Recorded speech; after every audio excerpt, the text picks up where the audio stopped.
চাঁপাইনবাবগঞ্জের প্রচারণার খবর জানাতে আমাদের সাথে সরাসরি যুক্ত হয়েছেন সহকর্মী জহুরুল ইসলাম। সরাসরি চলে যাচ্ছে তার কাছে।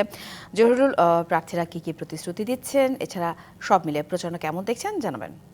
সাথী, আপনাকে আপনার মাধ্যমে দর্শককে জানাতে চাই যে চাঁপাইনবাবগঞ্জের 3টি আসনে কিন্তু গণসংযোগ সহ অন্যান্য ভোটারদের কাছে কিন্তু প্রার্থীরা যাচ্ছেন।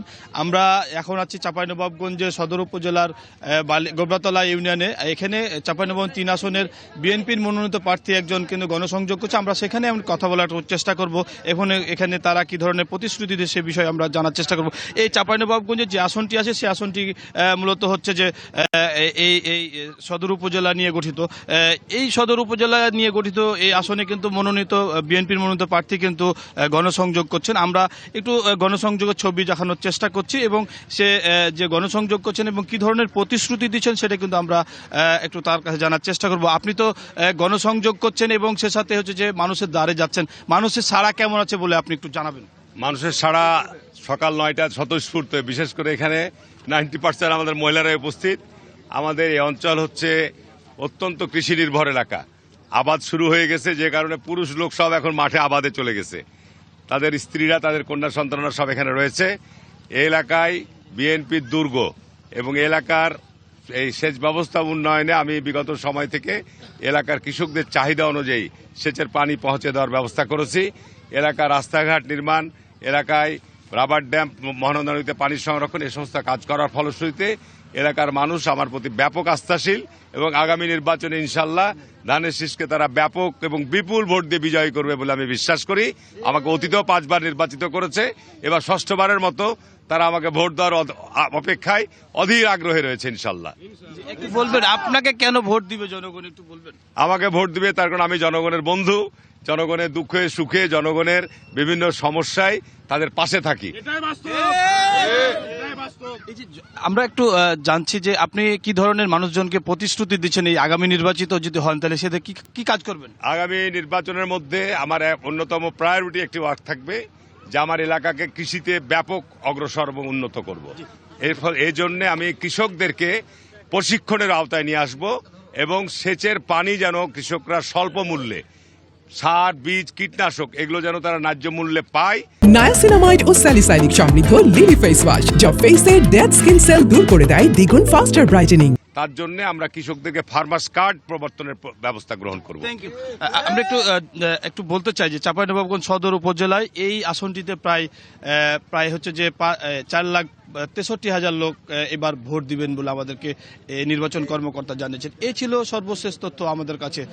সাথী জহুরুল, ধন্যবাদ। আমরা চাঁপাইনবাবগঞ্জের নির্বাচনী প্রচারণার খবর জানছিলাম সহকর্মীর কাছ থেকে। নির্বাচনী প্রচারণার খবর জানাতে ইতিমধ্যে আমাদের সাথে সিরাজগঞ্জ থেকে সহকর্মী খালিদ হৃদয় যুক্ত হয়েছেন, জানবো তার কাছ থেকে বিস্তারিত। খালিদ, এই মুহূর্তে কোন কোন প্রার্থী প্রচার নেমেছেন? যেমনটা আমরা চাঁপাইনবাবগঞ্জ সহকর্মী জানাচ্ছিলেন বিএনপি প্রার্থী নেমেছে, তো প্রার্থীরা কি কি প্রতিশ্রুতি দিচ্ছেন ভোটারদের পরিপ্রেক্ষিতে, ভোটারে বা কি বলছে, সব মিলে জানাবেন।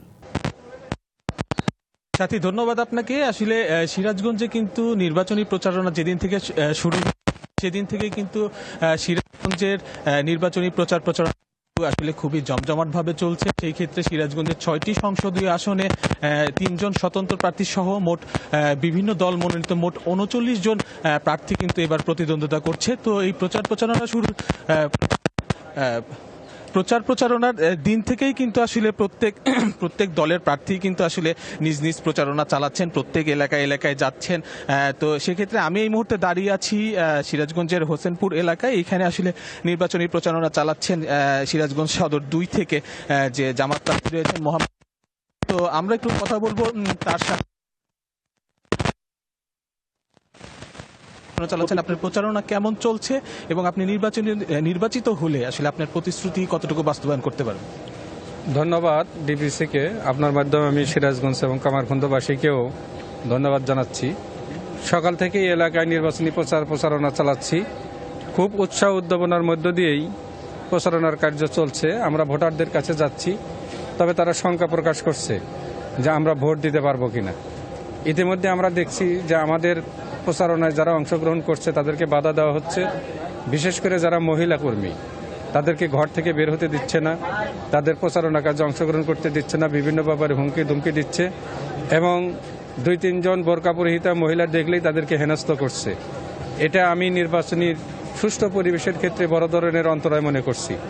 পাশাপাশি আমাদের পুরুষ যারা কর্মী আছে তাদেরকেও বিভিন্ন ধরনের হুমকি ধামকি দিচ্ছে এবং তাদেরকে ভয়ভীতি দেখাচ্ছে, বিভিন্ন জায়গায় অফিসে, নির্বাচনী অফিসে হামলা করছে, যেটা আমাদের জন্য, আমরা মনে করছি যেটা নির্বাচনের সুষ্ঠু পরিবেশের জন্য বড় ধরনের অন্তরায়।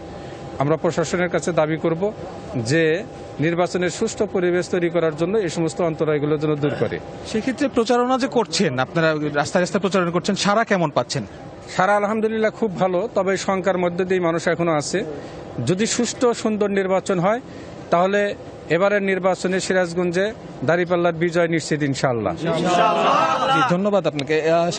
সাথী শুনছিলেন যে আসলে ঠিক এই রকম চিত্রই কিন্তু সিরাজগঞ্জের 6টি সংসদীয় আসনে প্রত্যেক প্রার্থী কিন্তু আসলে ভোটারদের দ্বারে দ্বারে যাচ্ছে, তাদের প্রতিশ্রুতি জনগণের মাঝে দিচ্ছে এবং তাদের ভোট প্রার্থনা করছে।